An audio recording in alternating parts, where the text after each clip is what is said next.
Le document que vous allez voir a été conçu comme un support de formation qui se veut essentiellement pratique. Nous avons reconstitué sur la base d'une affaire réelle un procès dont toutes les étapes ont été rigoureusement respectées mais raccourcies. Nous y avons inclus, d'une façon qui peut paraître caricaturale, des incidents ou des bévues qui n'ont pas forcément été commises dans cette affaire mais qui sont authentiques. Une dernière précision, les rôles de tous les protagonistes sont tenus par des secrétaires et anciens secrétaires de la conférence du barreau des Hauts-de-Seine, à l'exception du rôle du président tenu par M. Gérard Poirotte qui a présidé pendant plusieurs années la cour d'assises des Hauts-de-Seine. La reconstitution commence au moment où s'ouvre l'audience, mais une bonne partie du travail de l'avocat s'accomplit évidemment au stade de l'instruction. Ceci est d'autant plus vrai qu'au fil des modifications législatives, sa place n'a cessé de croître et qu'il doit prendre une part active au déroulement de l'instruction. En outre, comme tout procès, le procès d'assises comporte des démarches et des interventions préalables. D'abord, la remise du dossier à la personne que l'on assiste.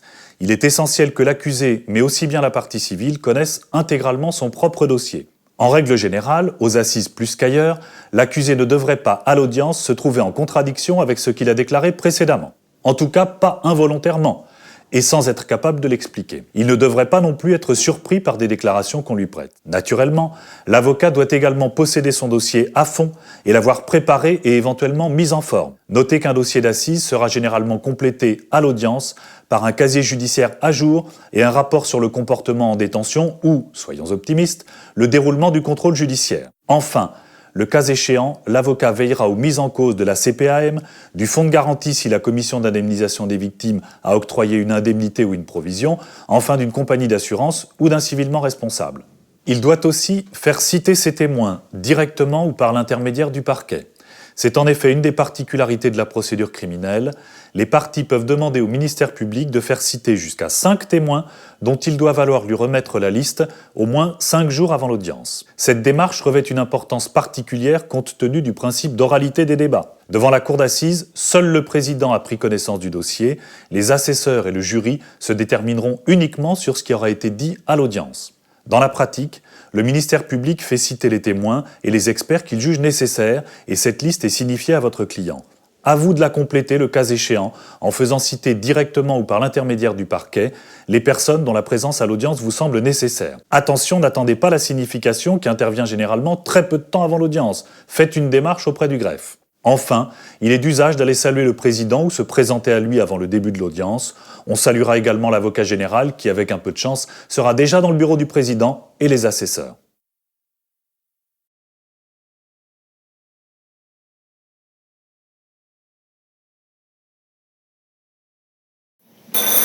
La cour!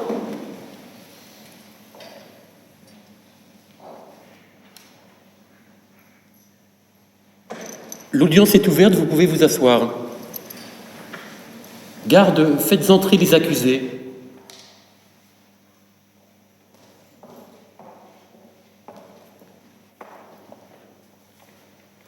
Quels sont vos noms, prénoms, date et lieu de naissance, profession et domicile? Anton Selmak, 30 octobre 72, Wrocław, Ukraine, bûcheron. Vous êtes détenu à la maison d'arrêt des Hauts-de-Seine.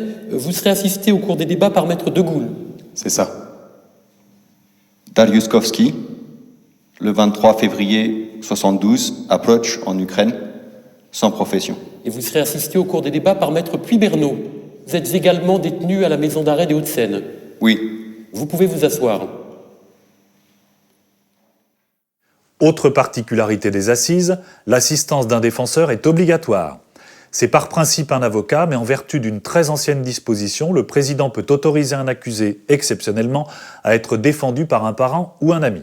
Le défenseur doit donc être présent en permanence pendant l'audience, et s'il s'absente momentanément, il demandera à un confrère présent de le substituer, ce qui souvent est purement formel. Par ailleurs, le président peut commettre un avocat à l'audience si un accusé n'est pas assisté ou récuse son défenseur. L'avocat devra éventuellement assister silencieux à l'audience si son client ne souhaite pas véritablement être défendu.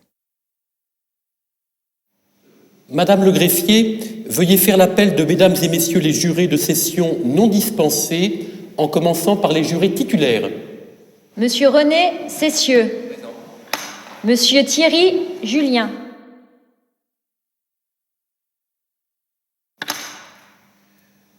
Nous avons donc dans l'urne le nom de 26 jurés de session titulaires présents, nous allons pouvoir procéder au tirage au sort. Outre les 12 jurés de jugement, il faut tirer au sort un ou plusieurs jurés supplémentaires. Monsieur l'avocat général, quelles sont vos réquisitions? Oui, Monsieur le Président, compte tenu de la durée probable des débats, il m'apparaît opportun de tirer au sort un juré supplémentaire. La défense a-t-elle des observations? Pas d'observation.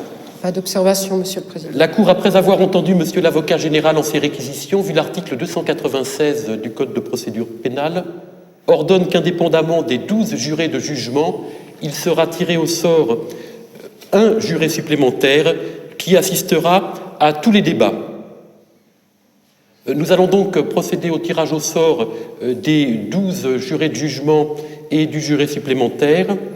Je vous informe que vous avez la possibilité de récuser à vous deux 6 jurés, le ministère public pouvant lui-même en récuser 5. Si vous exercez ce droit, vous n'avez pas à en faire connaître les motifs. Est-ce que vous vous êtes concerté entre vous et avec vos conseils et les conseils entre eux pour exercer ce droit de récusation? Oui, Monsieur le Président. Donc nous procédons au tirage au sort. Monsieur René Cessieux, approchez. Madame Nathalie Morand. Monsieur Arnaud Lefort. Récusé. Ah, monsieur, vous êtes récusé par la défense.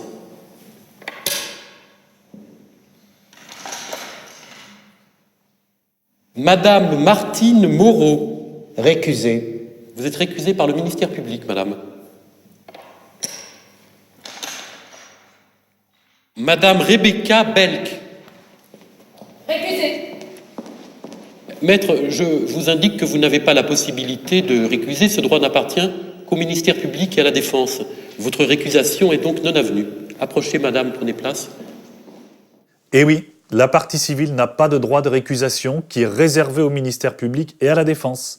Il appartient aux avocats de s'entendre avec leurs clients et surtout entre eux pour y procéder. Un usage veut qu'en cas de pluralité d'avocats, ce soit le plus ancien qui procède aux récusations. L'expérience montre qu'il n'y a pas de règle générale. Autant d'avocats, autant de critères de récusation, depuis l'arbitraire le plus total jusqu'aux stratégies les plus subtiles. Certains récusent systématiquement le premier juré pour se mettre en voie, d'autres récusent les uns pour que les autres pensent qu'ils sont choisis. Les critères de l'âge, du sexe et de la profession sont a priori les seuls sur lesquels on peut sérieusement se fonder, mais on ne saura jamais si on n'a pas récusé un juré favorable ou laissé passer un juré défavorable. Disons que c'est un hors-d'œuvre, mais ce n'est pas là que se fait le vrai travail de défense. La Cour se trouve ainsi complétée par 12 jurés de jugement et un juré supplémentaire. Mesdames et messieurs les jurés, veuillez vous lever, la Cour va recevoir votre serment. Je vais vous en lire la formule. Chacun voudra bien ensuite, après l'appel de son nom, lever la main droite et dire « Je le jure ».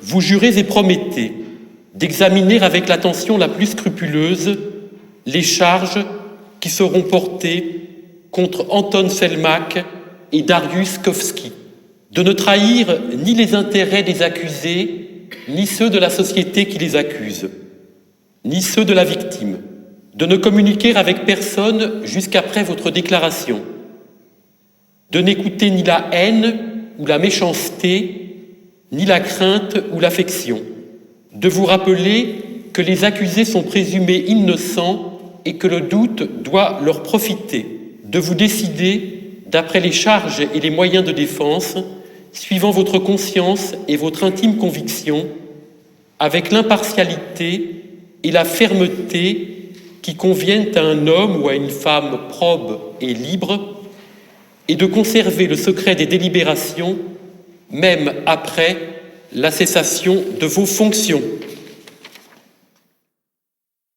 Monsieur Frédéric Haribi, Madame Magali Descadellas, Madame Adeline Coeur, Monsieur Thomas Pavio. Je déclare le jury définitivement constitué. Je rappelle à mesdames et messieurs les jurés qu'ils ont le devoir d'être attentifs au débat, qu'ils peuvent prendre des notes, poser des questions en me demandant la parole, mais qu'il leur est interdit de manifester leur opinion. Le juré supplémentaire a les mêmes droits et obligations que les autres jurés de jugement, mais il ne participera au délibéré que s'il a été appelé au cours des débats à remplacer l'un des 12 jurés de jugement. Veuillez faire l'appel de mesdames et messieurs les témoins. Monsieur Paul Pouliken, Monsieur Axel Madi, Madame Conception Mirlon, Monsieur Patrick Durand. Monsieur Durand, il n'est pas là, Monsieur Durand? Voyez-vous un obstacle à ce qui soit passé outre à l'audition de Monsieur Durand, la partie civile? Pas d'obstacle, Monsieur le Président. Le ministère public? Monsieur le Président, comme vous l'avez lu dans le dossier, il s'agit d'un témoin tout de même important et je requiers qu'on tente de le retrouver, même si je ne méconnais pas la difficulté, puisque je crois qu'il est sans domicile fixe lui aussi. Merci. Quelles sont les observations de la défense? Il s'agit d'un témoin important qui doit être entendu par votre cour. C'est également mon opinion.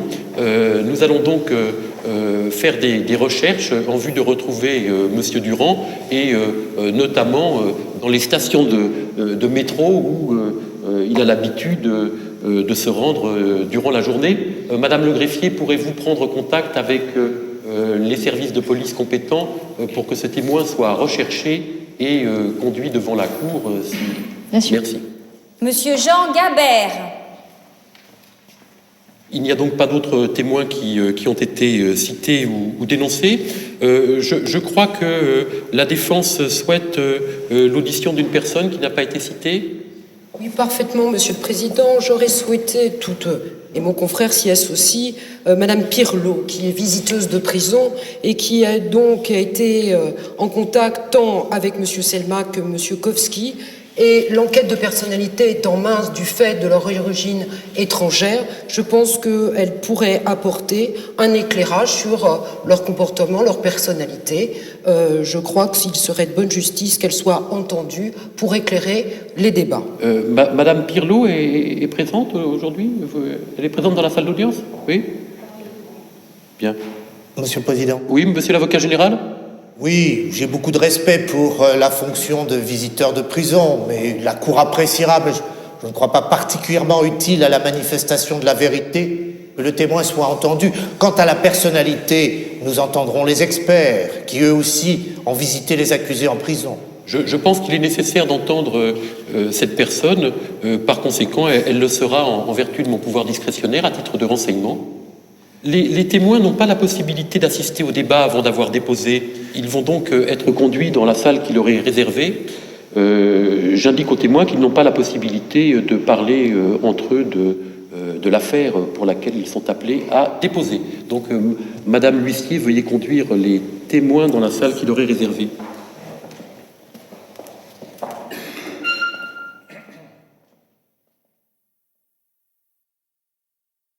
Nous avons déjà eu l'occasion de souligner l'importance des témoins. Rappelons que seuls ceux qui ont été cités ou dénoncés devront obligatoirement être entendus. On dit que ces témoins sont acquis au débat. Donc, si vous voulez qu'un témoin soit entendu par la Cour, il vous appartient de procéder dans les formes. Soit en adressant au ministère public la liste des personnes que vous lui demandez de citer pour vous. Soit en faisant citer un témoin par exploit d'huissier et en le dénonçant au parquet et à la partie civile, soit en dénonçant seulement un témoin que vous n'avez pas besoin de faire citer parce que vous savez qu'il viendra volontairement à l'audience. Les témoins cités ne sont pas toujours présents. On peut, selon leur importance et la stratégie de la défense, estimer que la lecture de leur déclaration suffit ou pas et, le cas échéant, demander que le témoin soit recherché et amené de force si nécessaire. La défense peut également demander à grands cris la présence d'un témoin en souhaitant vivement qu'on ne le retrouve pas pendant le temps de l'audience. À l'inverse, des témoins peuvent être présents mais non cités ou dénoncés aux autres parties. Dans ce cas, ils seront entendus ou non en vertu du pouvoir discrétionnaire du président. La différence est importante, d'abord parce que le président peut toujours refuser. D'autre part, s'il accepte, la personne est entendue sans prêter serment à titre de simple renseignement. Cela peut paraître subtil, mais les jurés pourraient donner aux déclarations faites dans ces conditions moins de poids qu'à celles d'un témoin sous serment. Madame l'huissier, veuillez faire l'appel de messieurs les experts qui ont été cités pour cette audience. Messieurs Grandier et Paoli. Madame le greffier, avez-vous des informations sur la présence de ces deux experts à l'audience, monsieur Grandier et monsieur Paoli? Le premier ne pourra pas être présent et le second sera présent seulement demain. Alors, ils ont procédé ensemble à une expertise psychiatrique. Ils ont déposé un rapport commun. Voyez-vous un obstacle à ce qui soit passé outre à l'audition de Monsieur Grandier, qui sera représenté par son co-expert? Pas d'obstacle, Monsieur le Président. Pas d'observation. La défense. Pas d'observation. Les accusés eux-mêmes n'ont pas d'observation sur ce point. Il est donc passé outre à l'audition de Monsieur Grandier. Poursuivez l'appel des experts. Monsieur Papin. Alors, Monsieur Papin ne pourra pas être présent. Voyez-vous un obstacle à ce qui soit passé outre à l'absence de cet expert, étant observé que je pourrais lire les conclusions de l'expertise qu'il a réalisée, si vous le souhaitez? C'est également mon avis, Monsieur le Président. Pas d'observation non plus. Sous cette réserve, Monsieur le Président, pas d'observation. Il est passé outre à l'audition de Monsieur Papin. Poursuivez. Monsieur Paul. Alors, Monsieur Paul sera présent le 2e jour seulement. Très bien. Donc, nous allons pouvoir commencer les débats. Oui, maître, vous souhaitez intervenir? Oui, merci, Monsieur le Président. Madame Grisha, que j'assiste, se constitue partie civile et à ce stade des débats, je souhaite faire une demande de huis clos. Une demande de huis clos? Parfaitement, Monsieur le Président. Ça n'est pas sans une immense douleur que Madame Grisha est aujourd'hui présente à mes côtés. Et en préparant cette audience, nous avons considéré que la publicité des débats serait de nature, d'une part, à nuire à la sérénité de l'audience et d'autre part, aux intérêts de la partie civile. Monsieur l'avocat général, quelles sont vos réquisitions? Monsieur le Président, je m'oppose à cette requête. Je considère cette affaire comme exemplaire et la publicité est un vecteur de l'exemplarité. Et puis, je rappellerai les termes de l'article 306 du Code de procédure pénale qui prévoit que le huis clos peut être ordonné lorsque la publicité est contraire aux bonnes mœurs ou à l'ordre public, ce qui n'est pas le cas en l'espèce. Merci, monsieur l'avocat général. La défense? La défense s'associe aux réquisitions de Monsieur l'avocat général. Il me semble, moi aussi, que la publicité est même indispensable à ce que cette justice soit rendue dans des conditions sereines. Les accusés eux-mêmes ont-ils des observations à faire sur cette demande de huis clos? Anton Selmak? Pas d'observation, Président. Darius Kowski? Non, Monsieur le Président. La Cour, après en avoir délibéré sans l'assistance du jury, après avoir entendu le conseil de la partie civile en sa demande de huis clos, les réquisitions de Monsieur l'avocat général, les observations de la défense et les accusés ayant eu eux-mêmes la parole en dernier. Vu l'article 306, alinéa 1er du Code de procédure pénale, considérant qu'il ne résulte pas des énonciations de l'arrêt de renvoi que la publicité des débats serait dangereuse pour l'ordre public ou pour les bonnes mœurs, rejette la demande de huis clos et dit que les débats auront lieu en audience publique. On l'a vu depuis le début de ce procès, la cour d'assises se compose en fait de 3 organes distincts. La cour et le jury qui jugeront les accusés. La cour proprement dite, composée du président et des 2 assesseurs. Elle juge les incidents après en avoir délibéré sans les jurés. Le président, enfin, qui dispose d'un pouvoir discrétionnaire. Comme vous l'avez vu, c'est la cour proprement dite qui statue sur la demande de huis clos. Et comme devant les autres juridictions, la publicité est la règle et le huis clos est rarement ordonné en dehors des affaires de mœurs. Mesdames et messieurs les jurés, et également vous, Anton Selmak et Darius Kowski, je vous invite à écouter avec la plus grande attention les lectures qui vont être faites. Madame le greffier, veuillez donner lecture de la décision de renvoi, des questions posées à la cour d'assises ayant statué en premier ressort, des réponses faites à ces questions, de la décision et de la condamnation prononcée. Vu le réquisitoire de Monsieur le procureur de la République tendant à la transmission à Monsieur le procureur général et la transmission de l'état des pièces servant à conviction. Vu les articles 175, 176, 181, 183 et 185 du Code de procédure pénale. Attendu qu'il résulte de l'information que le 25 août 2007, le commissariat d'Asnières était avisé de la chute d'un homme sur les rails de la station de métro Gabriel-Péry de la ligne 13 du métro. Sur place, il découvrait les pompiers s'affairant sur un individu coincé entre la rame du métro et la bordure du quai. L'individu, identifié ensuite comme étant Stéphane Grisha, devait décéder lors de son transfert à l'hôpital d'un polytraumatisme dû à un choc violent selon le premier certificat médical. Il ressortait des premières investigations qu'une bagarre avait eu lieu entre la victime et deux individus qui l'auraient poussé sur la voie. Le SDPJ était saisi de l'enquête. Ils entendaient le conducteur de la rame qui expliquait avoir vu 3 individus se disputer violemment au milieu du quai. Il ne se souvenait plus si 1 ou 2 individus avaient poussé le 3e. Ils affirmaient avoir actionné le freinage d'urgence, mais que l'individu sur la voie n'avait pu remonter sur le quai. Il les avait vus s'enfuir. Un autre témoin, Madame Mirlon, se faisait connaître. Elle affirmait avoir vu 2 hommes s'approcher d'un 3e qui leur aurait dit en criant « Laissez-moi ». Les 2 individus l'auraient alors poussé sur la voie après avoir regardé dans le tunnel. L'enquête mettait en évidence en outre que la victime fréquentait souvent la station de métro avec 2 acolytes. La mère de la victime, Madame Grisha, désignait un homme du nom de Darius Koski comme pouvant être l'un de ceux-là. Elle précisait en outre que son fils avait, quelques mois auparavant, été hospitalisé en raison d'une brûlure par électrisation. Il n'avait pas déposé plainte, mais elle avait cru comprendre que les faits s'étaient déroulés aussi à la station de métro Gabriel Péry. Interpellé, ce dernier déclarait que dans la soirée du 25 août, il avait mendié et rencontré à la station de métro Stéphane Grisha en compagnie d'un certain Anton Selmak. Ils se disputaient et Stéphane tenait un tesson de bouteille à la main. Il arrivait à lui faire lâcher, tandis que Selmak et Stéphane se chamaillaient. Il serait ensuite parti avec Selmak et aurait constaté que Stéphane Grisha était tombé sur les voies. Il demandait que les cassettes des caméras vidéo de la station soient visionnées. Le 27 août 2007, le parquet requérait l'ouverture d'une information des chefs de meurtre. Darius Koski était mis en examen et confirmait lors de son interrogatoire de première comparution sa version des faits. Il était placé sous mandat de dépôt par le juge des libertés de la détention. L'autopsie de la victime mettait en évidence, outre des contusions de la face d'âge différents et des brûlures d'électrisation, un fracas du bassin, cause de la mort.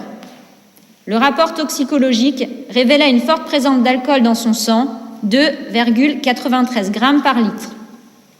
Le responsable des transports à la RATP, M. Mousson, précisait que selon les calculs de ses services, la scène entre le déclenchement du frein d'urgence et le choc avait duré 22 secondes. Selon les documents qu'il remettait, toute défaillance technique ou erreur de la RATP ou de ses préposés était exclue. Anton Selmak était interpellé le 23 octobre 2007. Interrogé sur sa participation aux faits, il commençait par nier, puis par reconnaître sa présence sur les lieux. Il précisait être arrivé à la station de métro avec Koski. Ils avaient rencontré la victime qui était ivre. Il confirmait que la victime tenait un tesson de bouteille. Ils se disputaient sans préciser pour quel motif. La victime l'aurait attrapé par le col et il l'aurait alors repoussé. Il serait parti avec Koski et aurait vu ensuite Grisha sur la voie. Monsieur Madi était réentendu et affirmait avoir vu l'un des individus frapper la victime pour l'empêcher de remonter. Il précisait en outre qu'il avait été très affecté par cet épisode. Madame Mirlon confirmait devant le juge d'instruction ses premières déclarations en précisant qu'ils auraient eu le temps de le faire remonter sur le quai. Tous les deux rigolaient. Un témoin qui n'avait pu être entendu lors de l'enquête de police était interrogé sur commission rogatoire. En effet, M. Durand, sans domicile fixe, était présent à la station de métro le jour des faits, mais en état d'ébriété. Convoqué à nouveau, il précisait qu'il avait bu ce jour-là à peu près une dizaine de bières, mais qu'il avait vu distinctement un individu en pousser un autre sur la voie. Une confrontation entre Selmak et Koski était organisée, mais ils restaient sur leur déposition. La clôture de l'information intervenait le 16 mars 2008. Il en ressortait que Selmak et Koski connaissaient M. Grisha. Il résulte des déclarations concordantes des témoins que le 25 août 2007, les 3 hommes se sont disputés et que Selmak et Koski l'ont poussé sur la voie. Selon M. Madi, il l'aurait même empêché de remonter sur le quai en lui donnant un coup de poing. La qualification de meurtre sera donc retenue à leur encontre. Renseignements et personnalités. Darius Koski, de nationalité ukrainienne, est célibataire sans enfant. Il a suivi une formation de 3 ans en Pologne dans le bâtiment. Il est fils unique et n'a plus de nouvelles de ses parents depuis son arrivée en France en 1995. L'enquête de personnalité a mis en exergue un mode de vie fait de mendicité, de petits travaux et d'alcoolisation massive. L'examen psychiatrique n'a pas mis en évidence d'anomalies mentales aliénantes, ni de profil psychopathique avec dimension d'instabilité. Il n'était pas atteint au moment des faits d'un trouble psychique ayant aboli son discernement. Il est accessible à une sanction pénale. L'examen médico-psychologique relève une certaine immaturité. Il ne semble pas, à jeun, être violent, mais sa condition de sujet en rupture de ban, sans lien affectif, est susceptible de favoriser chez lui des dérives transgressives. Son casier judiciaire ne porte pas trace de condamnation. Il a été placé en détention provisoire le 27 août 2007. Anton Selmak est de nationalité ukrainienne, célibataire et sans enfant. D'après l'enquête de personnalité, ses parents seraient décédés. Il serait titulaire d'un baccalauréat professionnel de technicien forestier et serait arrivé en France en 1993. L'expertise médico-psychologique mettait en évidence une certaine inaffectivité et une émotivité très faible. L'examen psychiatrique n'a pas mis en évidence d'anomalies mentales. Il n'était pas atteint au moment des faits d'un trouble psychique ayant aboli son discernement. Il est modérément accessible à une sanction pénale. Son casier judiciaire porte trace de 9 condamnations pour des faits d'entrée et de séjour irréguliers, ainsi que pour des faits de vol avec violence. Mise en accusation devant la cour d'assises. Il résulte de l'information des charges suffisantes contre Dariusz Kowski, d'avoir à Asnières, en tout cas sur le territoire national, le 25 août 2007 et depuis temps non couvert par la prescription, volontairement donné la mort à Stéphane Grisha, crime prévu et réprimé par les articles 221.1, 221.8, 221.9 et 221.11 du Code pénal. Anton Selmak, d'avoir à Asnières, en tout cas sur le territoire national, le 25 août 2007 et depuis temps non couvert par la prescription, volontairement donné la mort à Stéphane Grisha, crime prévu et réprimé par les articles 221.1, 221.8, 221.9 et 221.11 du Code pénal. Par ces motifs, ordonnons la mise en accusation de Dariusz Kowski et d'Anton Selmak devant la cour d'assises du département des Hauts-de-Seine pour avoir Dariusz Kowski à Asnières, en tout cas sur le territoire national, le 25 août 2007 et depuis temps non couvert par la prescription, volontairement donné la mort à Stéphane Grisha, crime prévu et réprimé par les articles 221.1, 221.8, 221.9 et 221.11 du Code pénal.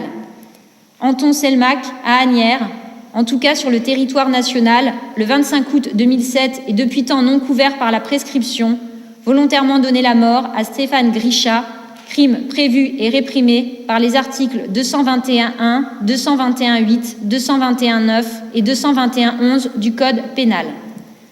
Ordonnons que le dossier de la procédure et un état des pièces servant à conviction soient transmis sans délai par Monsieur le procureur de la République au greffe de la Cour d'assises des Hauts-de-Seine pour être procédé conformément à la loi. Par arrêt en date du 9 juillet 2008, la Cour d'assises des Hauts-de-Seine a répondu comme suit aux questions suivantes.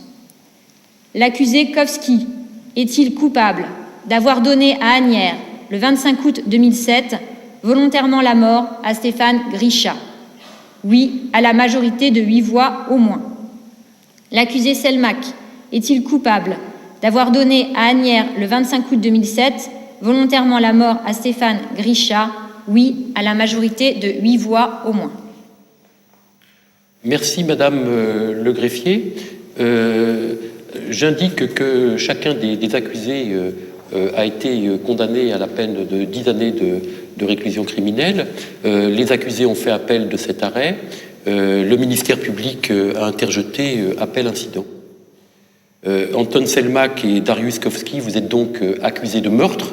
On vous reproche d'avoir volontairement donné la mort à Stéphane Grisha. L'infraction qui vous est reprochée vous fait encourir une peine maximum de 30 années de réclusion criminelle. Je vais procéder dans un premier temps à votre interrogatoire de personnalité Nous allons commencer par Anton Selmak. Anton Selmak, levez-vous. On sait finalement peu de choses de vous. Vous nous avez indiqué tout à l'heure que vous êtes né le 30 octobre 1972. Vous êtes né en Ukraine. Vous avez donc aujourd'hui 36 ans, c'est cela?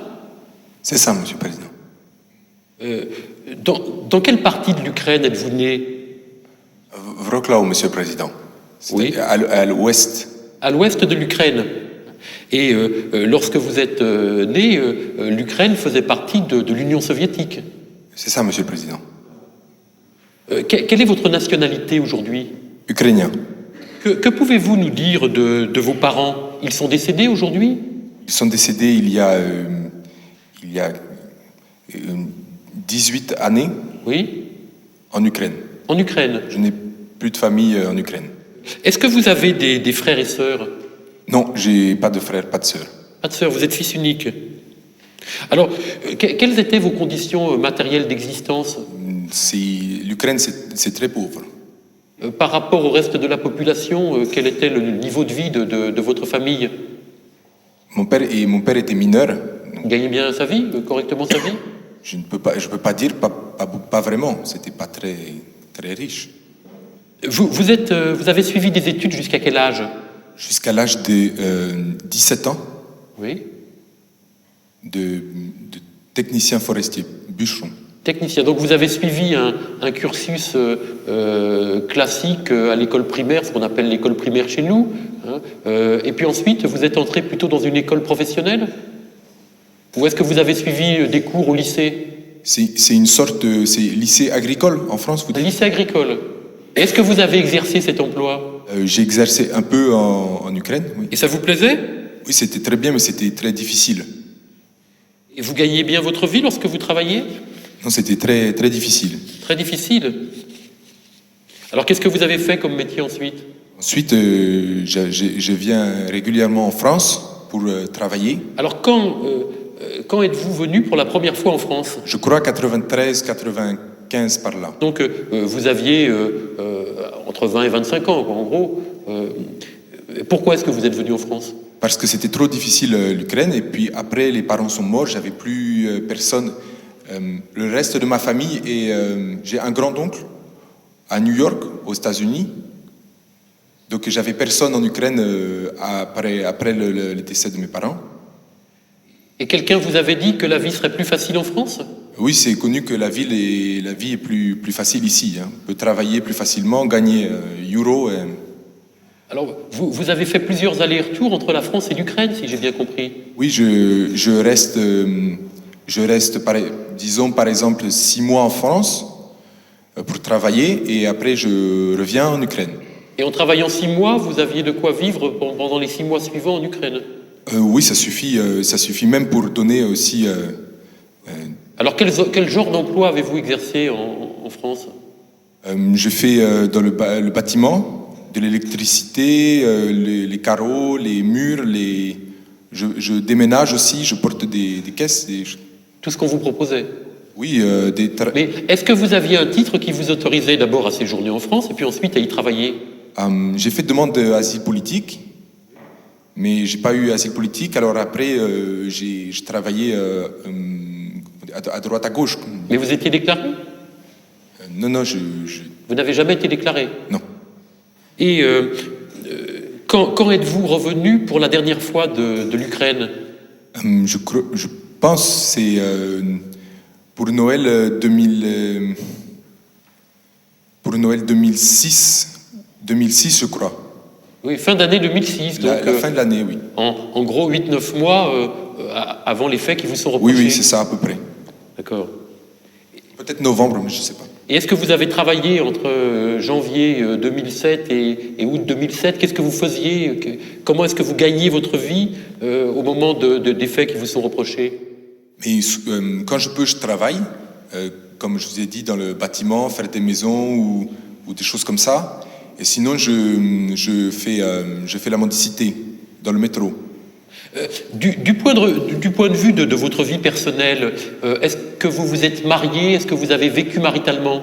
Non, j'ai pas de femme. Vous n'avez pas de femme et vous n'en avez jamais eu? Pas marié. Pas marié, pas stable, quoi? Oui, j'ai eu des amis. Oui. Est-ce que vous avez fait votre service militaire en Ukraine? J'ai fait service militaire en Union Ukraine. soviétique à l'époque? Oui, bien sûr, tout le monde a fait service militaire. Après les lycées agricoles, oui. J'ai fait le service. Est-ce que vous êtes en bonne santé? Oui. Oui, vous n'avez pas de problème particulier? Non. Qu'en est-il de votre consommation d'alcool? Parce que à travers le dossier, on voit que vous buvez pas mal. Non, je bois, je dirais 4-5 bières par jour, peut-être maximum. Pas davantage?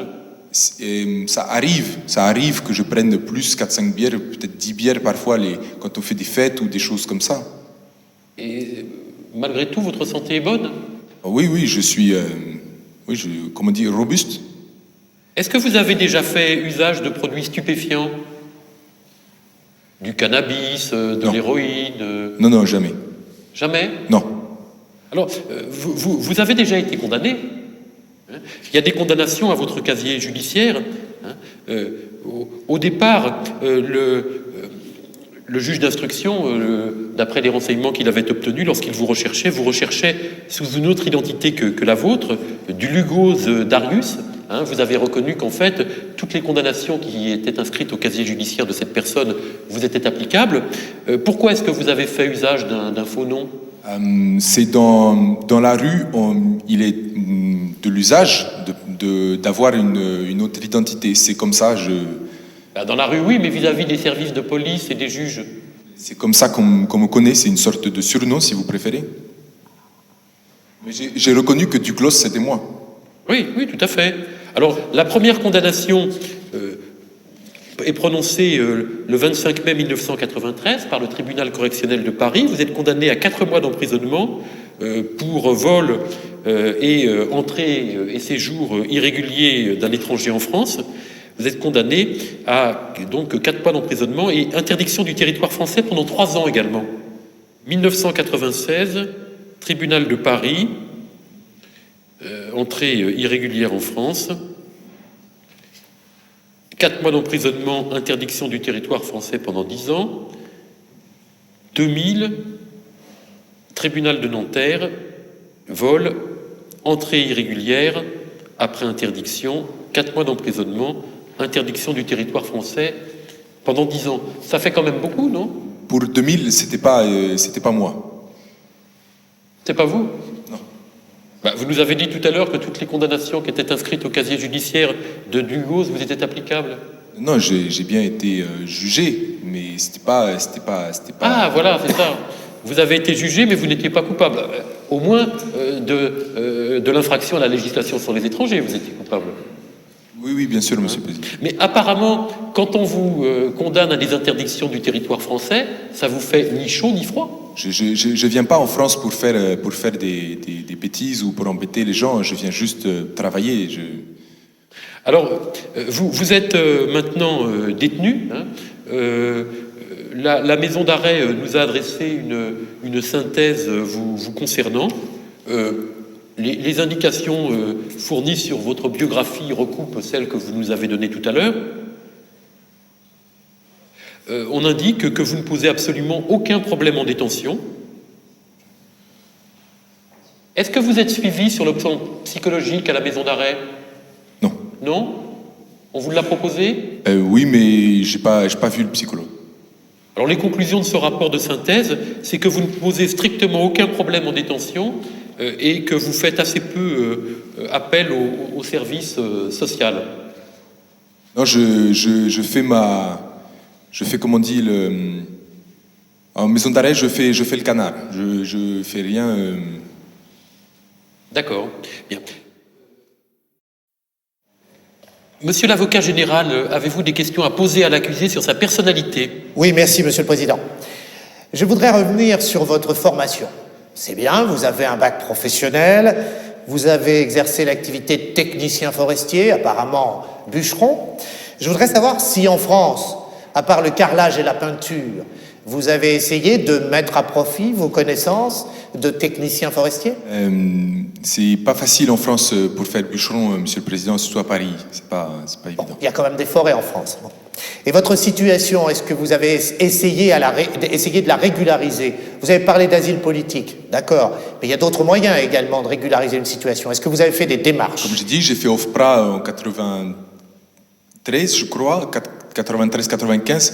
Après, non. Et puis, il y a récemment, avec Maître de Gaulle, oui, on a fait démarche pour carte de séjour. Bien, je suppose que votre avocat en justifiera tout à l'heure, car je n'ai rien vu au dossier, à part l'imposant casier judiciaire et les multiples identités que vous avez adoptées. Merci, Monsieur le Président. La défense a-t-elle des questions à poser à l'accusé sur sa personnalité, Maître de Gaulle? Merci, Monsieur le Président, non. Maître Puberneau? Pas de question, Monsieur le Président. Vous pouvez vous asseoir. Nous allons maintenant entendre Madame Pirlot. Madame, quels sont vos noms et prénoms? Je m'appelle Claudie Pirlot. Votre âge? J'ai 30 ans. Votre profession? Sans profession. Vous êtes entendu à titre de simple renseignement, en vertu de mon pouvoir discrétionnaire, vous n'avez pas à prêter serment. Je vous demande néanmoins de parler avec la plus grande sincérité. Faites-nous votre déposition, madame. Je suis membre bénévole d'une association de visiteurs de prison depuis 4 ans et c'est à cette occasion que j'ai eu l'occasion de rencontrer Anton Selmak et Darius Kovski, puisque ces derniers étant de nationalité étrangère et n'ayant pas de famille en France, ils ont demandé à bénéficier des services de notre association. Je leur rends visite de façon quasi hebdomadaire depuis le début de leur incarcération et j'ai ainsi découvert 2 personnalités que je vais vous décrire aujourd'hui. Ce sont tous les 2 des personnalités sympathiques, assez touchants. Anton est peut-être un peu plus réservé. Néanmoins, il se comporte de façon très correcte et travaille au sein de l'atelier en prison. Ce sont des personnes qui s'expriment aujourd'hui correctement en français. Ils ont fait de grands progrès depuis leur incarcération et Darius notamment aujourd'hui suit des formations. Il a passé le diplôme de cariste. Il s'oriente aussi il essaye de s'instruire pour lire et parler français. Je n'ai jamais noté d'agressivité de la part de ces 2 personnes qui se sont toujours comportées de façon très correcte. Plus particulièrement quand je les rencontre, notre but premier n'est absolument pas de parler des faits qui aujourd'hui leur sont reprochés. Nous parlons de leur vie antérieure à leur incarcération, des difficultés qu'ils ont pu rencontrer, de leur pays d'origine, etc. Quand nous évoquons les faits reprochés aujourd'hui, leur première réaction à tous les 2 est de clamer leur innocence. Vous avez terminé votre déposition, madame? J'ai terminé ma déposition. Alors, d'après les renseignements qui sont communiqués par la maison d'arrêt, les 2 accusés sont des détenus modèles, on pourrait dire. Est-ce que vous avez l'impression qu'ils se plaisent à la maison d'arrêt? Qu'ils se plaisent, je n'utiliserai pas ce terme, qui se plairait en prison, mais qu'ils s'adaptent, oui, très bien. Ils s'adaptent très bien, effectivement, ils se comportent aujourd'hui comme des détenus modèles. Ils sortiront nécessairement un jour de prison. Est-ce qu'ils se projettent dans l'avenir? Est-ce qu'ils préparent leur sortie? Ils se projettent tout à fait dans l'avenir, c'est ce que je disais. Ils s'instruisent, ils font des progrès dans le langage parlé français. Et effectivement, quand nous abordons leur sortie de prison, aujourd'hui, ils mettent en avant la volonté de s'intégrer et de regagner le respect de la société. Mesdames, Messieurs de la Cour et du jury, avez-vous des questions à poser aux témoins? L'avocat de la partie civile? Oui, merci, Monsieur le Président. Madame Pirlot, à vous entendre, messieurs Selmak et Kovski sont devenus 2 personnes parfaitement respectables. J'aimerais toutefois avoir votre sentiment sur une déclaration faite par Monsieur Durand en cote D236, Monsieur le Président. Je vous rappelle que Monsieur Durand est acquis au débat. Et il doit venir déposer. Par conséquent, vous n'avez pas la possibilité de lire ces déclarations avant que nous n'ayons reçu sa déposition. Très bien, Monsieur le Président, je réserve cette question pour tout à l'heure en présence de Monsieur Durand. Monsieur La procédure devant la cour d'assises est fondée sur certains principes qui lui sont propres ou qui sont poussés à l'extrême par rapport aux autres procédures. Au premier rang de ces principes figure celui de l'oralité des débats, en vertu duquel il ne peut être question d'évoquer, avant sa déposition, les déclarations faites par un témoin à l'instruction ou lors de l'enquête. Notre avocat ne peut donc poser sa question au témoin en citant un procès-verbal, du moins à ce stade. Nous verrons par la suite qu'après chaque audition, le président demande aux parties si elles voient un inconvénient à ce que le témoin se retire définitivement. Si vous voulez poser à un témoin une question qui résulte des déclarations d'un autre témoin acquis au débat, demandez que le premier reste jusqu'à l'audition du second. Monsieur l'avocat général, avez-vous des questions à poser aux témoins? Non, je n'ai pas de questions, Monsieur le Président. La défense a-t-elle des questions? Je n'ai pas de question, Monsieur le Président, j'ai une observation simplement. C'est peut-être pas le moment des observations, maître de Gaulle. Pardonnez-moi, je voulais dire une question, Monsieur le Président. Je voudrais que Madame Pirlo nous dise si elle a pu établir une relation de confiance avec les accusés. À mon sens, oui. Et est-ce qu'ils vous ont parlé librement? Toujours très librement. Et dans vos discussions, est-ce qu'ils vous ont paru sincères? Oui, aujourd'hui, ils me paraissent tout à fait sincères. Merci, Madame. Simplement, Monsieur le Président, je note qu'avec la seule personne avec laquelle ils ont des relations de confiance, ils affirment, ils clament, comme cela a été dit, leur innocence.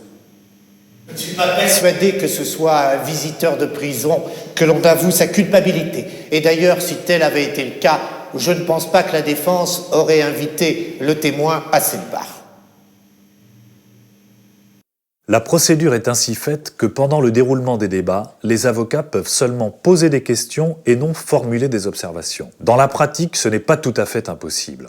En revanche, l'avocat qui veut faire une observation a tort de l'annoncer. Il est sûr qu'on va lui demander de la réserver pour sa plaidoirie. Le mieux est donc de le faire sans le dire. Il se fera peut-être reprendre ensuite par le président, mais en attendant, l'observation aura été faite. On peut aussi, pour introduire une question, présenter des observations liminaires. Maître Puyberneau, souhaitez-vous poser des questions aux témoins? Pas de question, Monsieur le Président. Cependant, vous parliez de projets d'avenir que les accusés se projetaient en ce qui concerne Dariusz Kowski. Il a en fait suivi une formation de cariste au sein de la maison d'arrêt et je vous transmets une attestation de compétence à cet effet. Merci. Donc c'est une attestation qui a été établie le 22 avril 2008 par un responsable de la formation à la maison d'arrêt qui certifie qu'effectivement M. Dariusz a développé les compétences nécessaires à cette fonction de cariste. Les accusés ont-ils eux-mêmes des questions à poser aux témoins ou des observations à faire sur le contenu de sa déposition? Non? Madame la Cour vous remercie, vous pouvez partir si vous le souhaitez.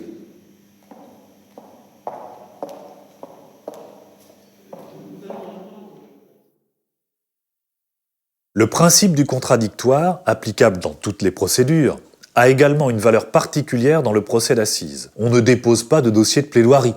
Ceci se heurterait en premier lieu à l'oralité des débats, en vertu de laquelle la cour d'assises délibère sans le dossier et même sans aucune pièce.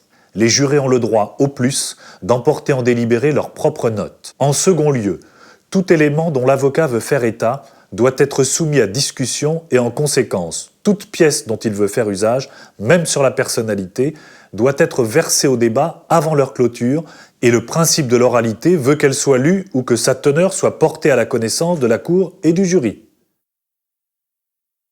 Nous allons maintenant entendre la partie civile, Madame Grisha, approcher. Madame, vous êtes entendue à titre de simple renseignement, en votre qualité de partie civile, vous n'avez pas à poser serment. Que pouvez-vous nous dire sur votre fils? Stéphane était un bon petit. Simplement, il n'a pas eu de chance. En fait, son père nous a abandonnés tous les deux, il avait à peine 2 ans, ce qui fait qu'il n'a pas de souvenir de son père.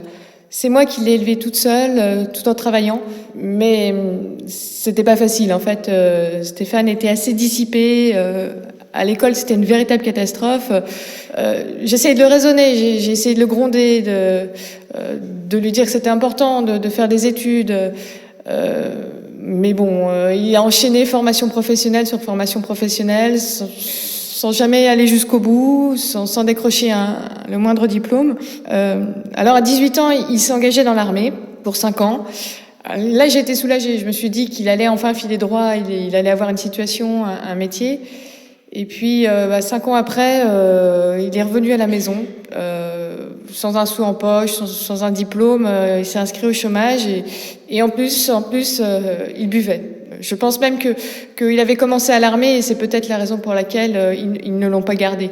Moi, je supportais pas de le voir comme ça, traîner à la maison, sous la plupart du temps, ou dans le quartier. Souvent, on se disputait à cause de ça. Alors, Stéphane, il préférait, dans ce cas, repartir.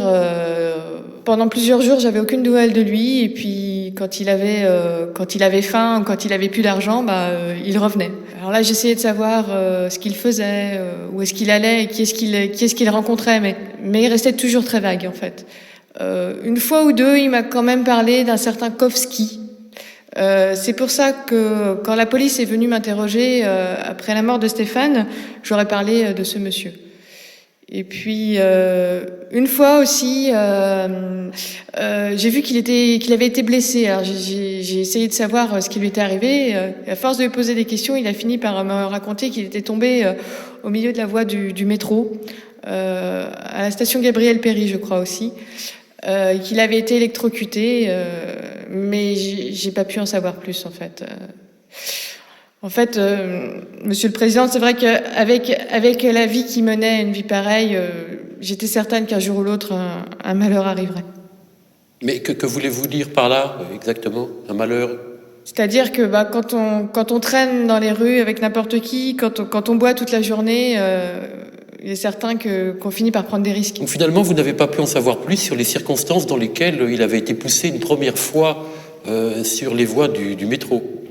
Non, j'ai essayé, mais il est resté très vague. J'ai juste fini par savoir qu'il était tombé au milieu de la voie.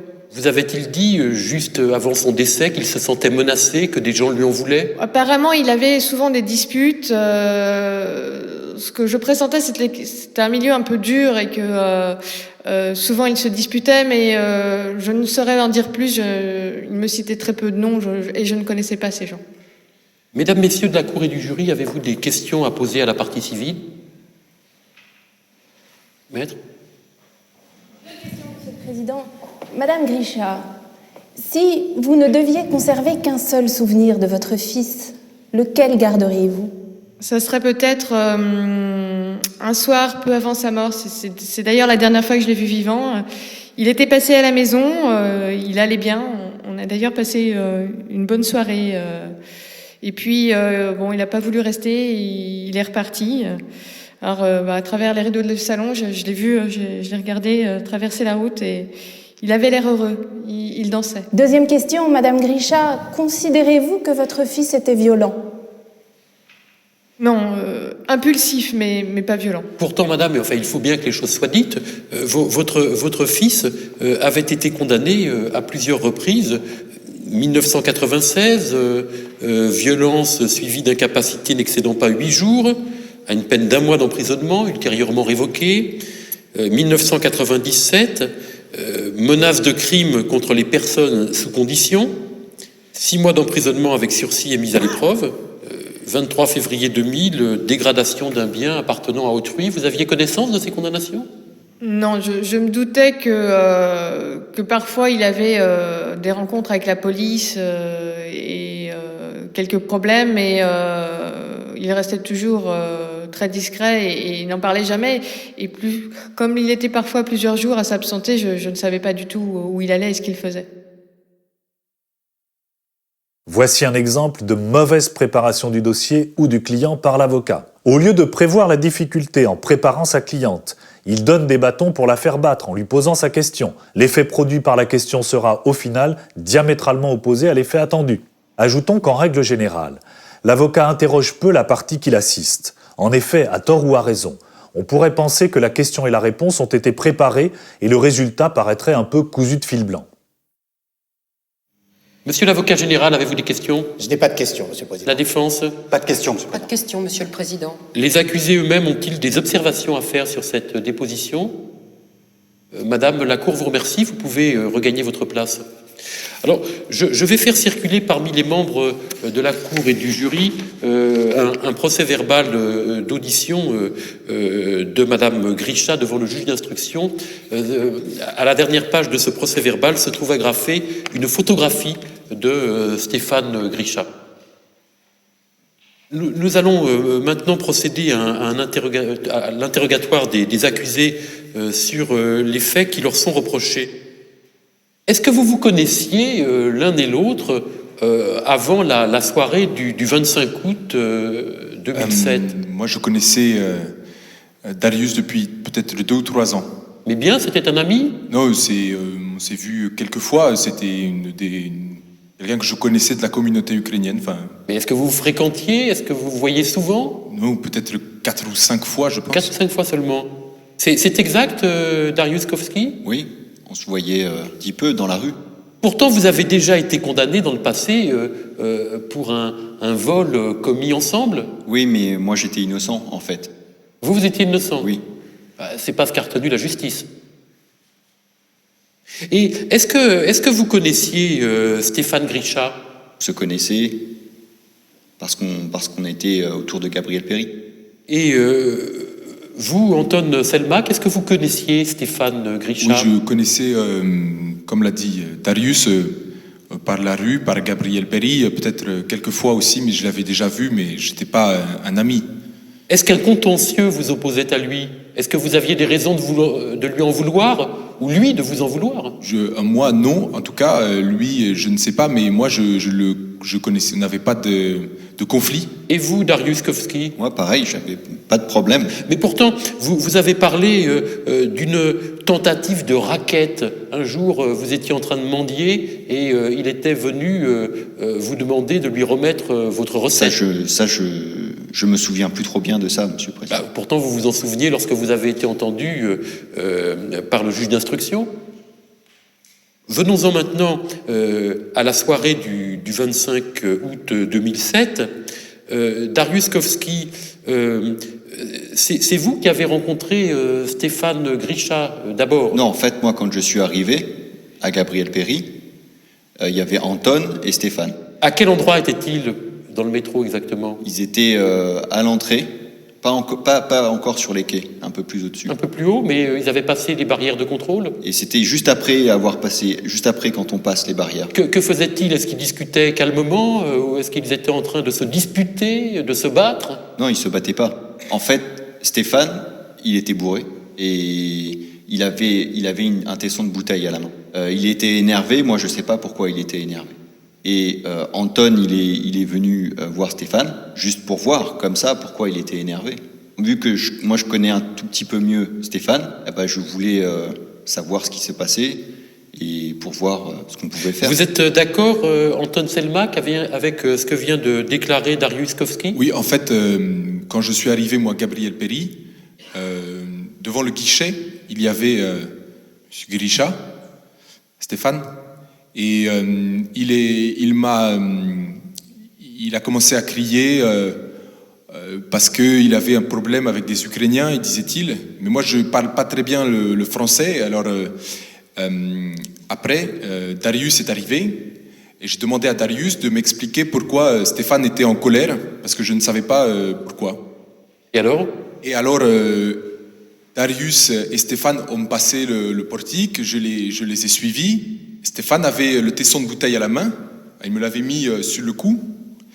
Et je sais que Darius essayait de lui dire de jeter la bouteille et de nous expliquer pourquoi il était en colère, parce que nous ne savions pas et nous n'avons rien fait avec Stéphane. Et je sais qu'il a jeté le tesson sur les rails. Et voilà, après Stéphane est parti sur le quai, au milieu du quai peut-être. Je crois que Darius est allé le voir. Est-ce que vous n'avez pas souvenir, avant qu'il aille vers le milieu du quai, comme vous dites, que des agents de la RATP sont intervenus pour vous calmer? Si, mais ça c'était en descendant sur le quai, dans les escaliers, quasiment presque sur le quai. Presque sur le quai, parce qu'il y a 2 agents qui ont été entendus, qui disent bien qu'ils sont intervenus à la demande d'un voyageur, qui leur avait signalé une dispute sur le quai, qu'ils étaient allés voir ce qui se passait, qu'ils avaient vu effectivement 3 hommes qui étaient en train de se disputer, qu'il les avait calmés, qu'ils avaient pris l'un d'eux, qui était Stéphane Grisha, par le bras, et l'avaient fait asseoir vers le milieu du quai.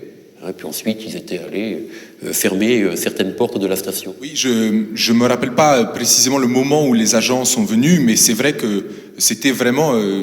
moi, je pense que c'était juste avant le quai, mais peut-être c'était sur le quai. Enfin, en tout cas, c'était... on venait d'arriver sur le quai du métro. Alors, l'agent de la RATP a compris certaines paroles qui étaient prononcées par Stéphane Grisha. Stéphane Grisha disait notamment « Ce qu'ils m'ont fait hier, ils me le paieront aujourd'hui ». À quoi pouvait-il bien faire référence?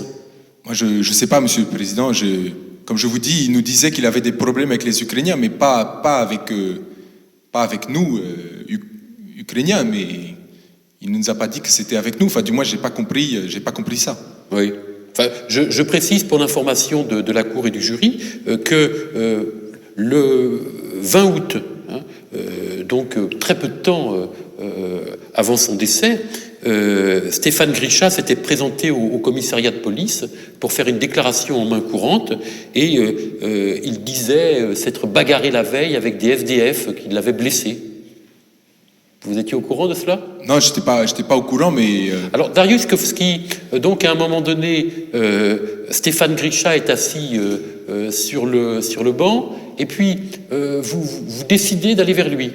En fait, on s'est... À un moment donné, on est descendu sur le quai. Oui.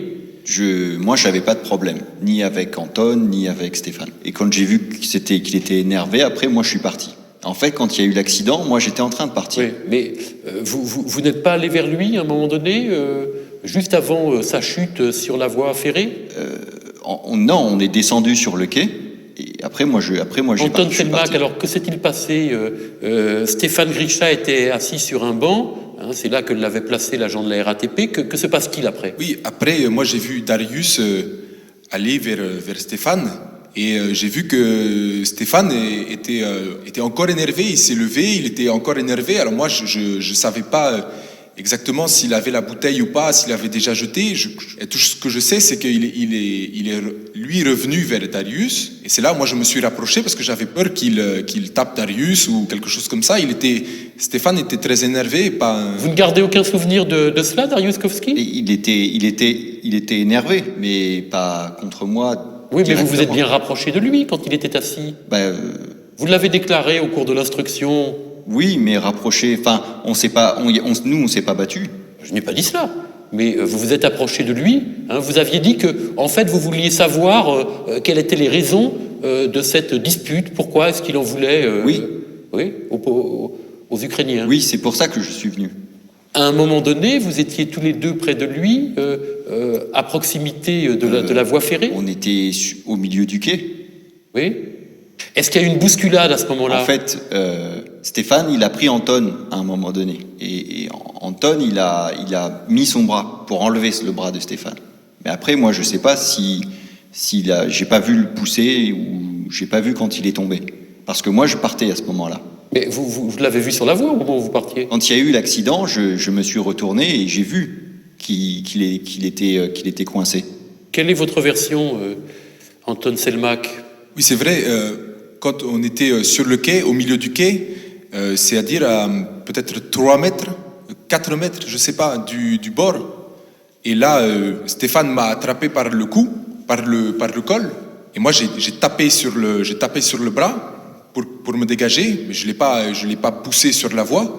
Et là, je suis parti. Dariusz, lui, marchait devant. Et j'ai pas vu Stéphane tomber. Après, je me suis retourné. Il était, je pense, assis sur les rails. Il cherchait quelque chose. Moi, j'ai pensé qu'il cherchait la bouteille. Le tesson de bouteille, voulez-vous dire? Oui, la bouteille cassée. Et après, après, on est parti. Comment expliquez-vous qu'il se soit retrouvé sur la voie? Il est descendu, il est tombé. S'il est tombé, est-ce que quelqu'un l'a aidé à tomber? En tout cas, moi, je sais, Dariusz l'a pas touché parce qu'il était plus loin que moi. Il était parti. Et moi, en tout cas, je l'ai pas poussé. Alors, je sais pas. Peut-être il voulait aller sur l'autre quai. Je sais pas. Il faut dire qu'il avait beaucoup bu, Stéphane. Alors, est-ce qu'il est tombé? Je sais pas. Je peux pas dire. Et vous, qu'en pensez-vous Darius Kowski. Oui, moi c'est vrai ce qu'il dit Anton. En fait, Stéphane, il avait beaucoup bu. Il avait beaucoup bu et il était énervé. Mais moi, j'ai pas vu Anton pousser ou se bagarrer. Je vous indique malgré tout, et vous le savez, qu'au cours de l'enquête et de l'instruction, certaines personnes ont déclaré qu'il avait été empêché de remonter sur le quai, alors que la rame de métro arrivait. Ça s'est pas passé comme ça. Ça s'est pas passé comme ça. Qu'est-ce que vous en pensez, Anton Selmak, de ces déclarations qui vous mettent en cause l'un et l'autre? Je dis que les témoins, je veux voir les témoins, c'est pas vrai, ils ont pas vu ça, parce que ça s'est pas passé comme ça, donc je sais pas pourquoi ils disent ça, Bien. Mesdames, Messieurs de la Cour et du jury, avez-vous des questions à poser aux accusés sur les faits qui leur sont reprochés? Oui, Monsieur le Président. Oui. Je comprends pas très bien, Monsieur Selmak, comment il voudrait nous faire croire qu'il n'a pas poussé en se bagarrant la victime. Bien. Monsieur le Président, oui. Simplement, j'ai écouté attentivement la question de Monsieur le Premier juré. Je demande qu'il soit donné acte de la question posée, qui, à mon sens, est une manifestation de son opinion, de la culpabilité de Monsieur Selmak. Donc, j'ai noté in extenso ses propos, Monsieur le Président. Monsieur Selmak voudrait donc nous faire croire qu'en se battant avec Monsieur Grisha, il ne savait pas qu'il allait tomber sur la voie. Je voudrais que la Cour... Oui, maître de Gaulle, il faut peut-être pas s'emballer. Sans faire de l'exégèse, je pense pas que ce soit tout à fait ce qu'est voulu dire, en tout cas, Monsieur le juré. Monsieur le Président, permettez-moi d'insister. Notre juridiction aura peut-être à en connaître, mais il se fait que Monsieur le juré a tenu les propos que j'ai rappelés tout à l'heure, et je vais par conséquent être amené à demander une suspension d'audience afin de pouvoir rédiger des conclusions, afin que cet incident, que je qualifie, moi, une manifestation d'opinion des jurés, soit acté au procès-verbal des débats. C'est votre droit, maître de Gaulle. L'audience est suspendue. Nous avons, sur ce point et sur d'autres, volontairement grossi le trait et créé des situations qui font nettement ressortir les problématiques que nous voulions illustrer. Dans un vrai procès, les formulations sont plus subtiles et les manifestations d'opinion moins tranchées. De plus, nous nous sommes volontairement situés dans une procédure d'appel, car en première instance, la voie de recours étant l'appel et non le pourvoi en cassation, les moyens de procédure ne présentent pas d'intérêt pratique. Quoi qu'il en soit, si l'avocat estime qu'un membre de la Cour ou du jury a manifesté son opinion, il demande qu'on lui en donne acte, ou plus exactement qu'on lui donne acte de la phrase prononcée. Le président peut accepter ce donner acte, auquel cas il n'y a pas d'incident. Dans notre cas, il le refuse. L'avocat demande donc une suspension d'audience, il rédige puis dépose des conclusions d'incident, l'incident est plaidé et un arrêt motivé est rendu par la Cour proprement dite. Ce processus est valable pour tous les incidents dits contentieux qui peuvent survenir à l'audience. Faites attention au contenu des conclusions et notamment à leur dispositif, car la Cour ne donnera pas acte à la défense de ce qu'un juré a manifesté son opinion. Autant arrêter immédiatement le procès. L'audience est reprise. Madame le greffier, vous avez bien ces conclusions que vous avez visées? Bien. Quelle est l'opinion de la partie civile sur cette question? Monsieur le Président, pour ma part, je pense qu'il s'agit d'une légère erreur de langage et je ne vois pas qu'il y ait matière à faire droit à cet incident initié sans doute à dessein par la défense. Monsieur le Président, je pense que c'est une opération de diversion de la défense. Monsieur le Premier juré, il n'a pas votre éloquence, n'est pas un professionnel, il a ses propres expressions, il a son propre langage, il a posé une question. Monsieur Selmak pouvait ne pas y répondre. Moi, je considère, Monsieur le Président, qu'il n'y a aucun incident. Est-ce que les accusés ont des observations à faire sur cette demande de donner acte? Non, Président. Non, Monsieur le Président. Bien. L'audience est suspendue, la Cour se retire pour délibérer. L'audience est reprise.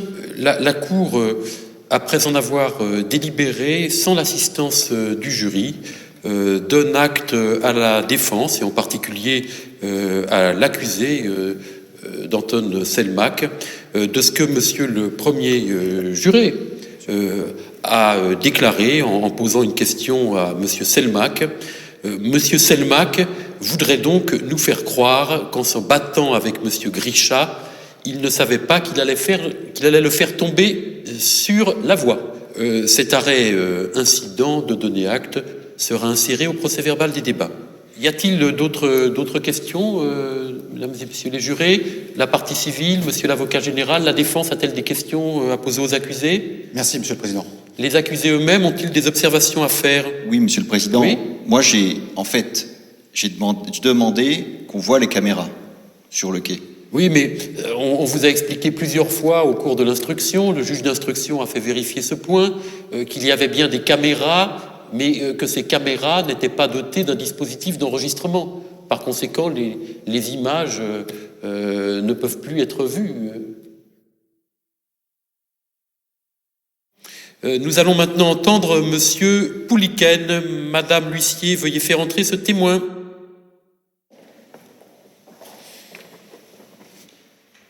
Monsieur, quels sont vos noms et prénoms? Paul Pouliken. Votre âge? 41 ans. Votre profession? Officier de police judiciaire. Dans quel service êtes-vous affecté? Service départemental de la police judiciaire de Nanterre. Êtes-vous parent, allié ou au service des accusés de la partie civile ou ceux-ci sont-ils à votre service? Non, Monsieur le Président. Connaissiez-vous les accusés avant les faits qui leur sont reprochés? Non, Monsieur le Président. Vous jurez de parler sans haine et sans crainte, de dire toute la vérité, rien que la vérité. Levez la main droite et dites « je le jure ». Je le jure. Faites-nous votre déposition. Bien. Le commissariat à Danières, le 25 août 2007, au soir, vers 22h, a été informé d'un incident voyageur en la station Gabriel-Péry à Asnières. Les policiers qui se sont rendus immédiatement sur place ont pu constater qu'effectivement, il y avait un homme qui était bloqué entre la rame et le quai du métro. L'homme était vivant quand les policiers sont arrivés sur place. Il était sous assistance respiratoire, entouré de pompiers. Sur place, les policiers ont immédiatement entendu le conducteur de la rame qui a déclaré qu'il avait vu au moment où il entrait en gare 3 hommes en train de se battre sur le quai. C'est une agitation inhabituelle, en tout cas. Et l'un d'eux est tombé sur la voie, poussé par l'un des 2 autres hommes ou les 2 autres hommes. Là-dessus, il a vu quelques hésitations. Il a aussi déclaré que, ayant vu cela, bien sûr, il a essayé de freiner, il en était dans l'incapacité. Il a actionné un système d'urgence impossible, le choc n'a pas pu être évité. Mais il s'est souvenu qu'avant l'impact, la personne qui était tombée sur la voie a essayé de remonter sur les quais et qu'à ce moment, les 2 autres hommes l'ont empêché de remonter en lui marchant sur les mains. À 23h, après avoir entendu ce premier témoin, le médecin du SAMU a constaté le décès de la personne qui était tombée. C'est à ce moment que le service de la police judiciaire a été saisi par monsieur le procureur et que donc nous sommes arrivés sur place. Sur place, nous avons à nouveau entendu le témoin qui a confirmé ce qu'il avait dit immédiatement après l'incident au premier policier sur place. Et il a été également constaté la présence d'un homme, un SDF, monsieur Durand, qui était sous et qui a été mis en cellule de dégrisement pour pouvoir être entendu le lendemain. Le lendemain, nous avons justement procédé à l'interrogatoire des rares témoins que nous avons pu identifier, à savoir donc monsieur Madi, le conducteur du train, qui a confirmé tout ce qu'il nous avait dit la veille, le SDF, monsieur Durand, qui a également indiqué avoir vu 3 hommes se battre et 2 d'entre eux pousser le 3e sur la voie. S'est également présentée spontanément une dame Mirlon, qui a déclaré être témoin des faits et nous avoir également indiqué avoir vu une dispute sur les quais, 2 hommes, une dispute assez violente selon ces termes, et 2 hommes poussant le 3e sur la voie. Nous avons également par voie téléphonique pris contact avec les pompiers, car comme je vous l'ai dit, la victime a été vivante encore 1 heure avant qu'on constate son décès. Et là, le pompier, le capitaine Carbert, je crois, a indiqué qu'il n'avait pas pu parler avant de mourir. Ce travail fait, nous avons en parallèle, bien sûr, fait des travaux d'identification de la victime. Il s'agissait d'un monsieur Grisha, Stéphane Grisha, un homme connu de nos services de police défavorablement, pour une quarantaine d'années, je crois, Cet homme était SDF, à notre connaissance. L'analyse toxicologique a révélé un fort taux d'alcool dans le sang, 2,93 g, je crois. Quant à l'autopsie, elle a révélé des coups sur le visage, le bassin fracassé à cause du choc, bien sûr. Elle a également révélé des traces sur les doigts, des ecchymoses qui venaient a priori corroborer ce qui avait été dit par les témoins s'agissant de leur réaction lorsque l'homme est tombé pour l'empêcher de remonter. Cette identité nous a permis, bien sûr, de prendre contact avec la famille. Madame Grisha, qui nous a orientés tout de suite vers un certain monsieur Kowski, qui était également connu de nos services. Nous avons également entendu le frère de monsieur Grisha, qui lui nous a apporté comme élément d'information intéressant pour l'enquête, qu'il lui avait déclaré voici à peu près un an, enfin la victime avait déclaré à son frère voici à peu près un an avant les faits, qu'il était menacé, qu'il avait des Ukrainiens qui lui en voulaient, et que s'il lui arrivait un problème, il serait facile de trouver qui en seraient les auteurs. Donc, comme je vous l'ai indiqué, Madame Grisha nous ayant donné le nom de monsieur Kowski, nous avons immédiatement diligenté un équipage dans les alentours de la gare, et nous avons pu interpeller à Gennevilliers le dit Kowski, que nous avons pu entendre, et lui-même nous a parlé d'abord d'un Bobiki, un surnom quelconque d'un ami ukrainien à lui, qui se trouvait effectivement sur le quai de la gare le soir des faits, et nous avons pu identifier à la suite de cette indication qu'il s'agissait de M. Selmak, qui était également connu de nos services de police. Bien. Vous avez parlé d'un tesson de bouteille tout à l'heure. Madame l'huissier, est-ce que vous pouvez présenter le tesson de bouteille aux témoins? S'agit-il du tesson de bouteille dont vous nous avez parlé? La déposition d'un des agents RATP nous a effectivement indiqué que la victime avait un tesson de bouteille dans la main. Nous allons le faire circuler parmi les membres de la Cour et du jury. Mesdames, Messieurs les jurés, avez-vous des questions à poser aux témoins? La partie civile, le ministère public? Pas de questions. La défense a-t-elle des questions?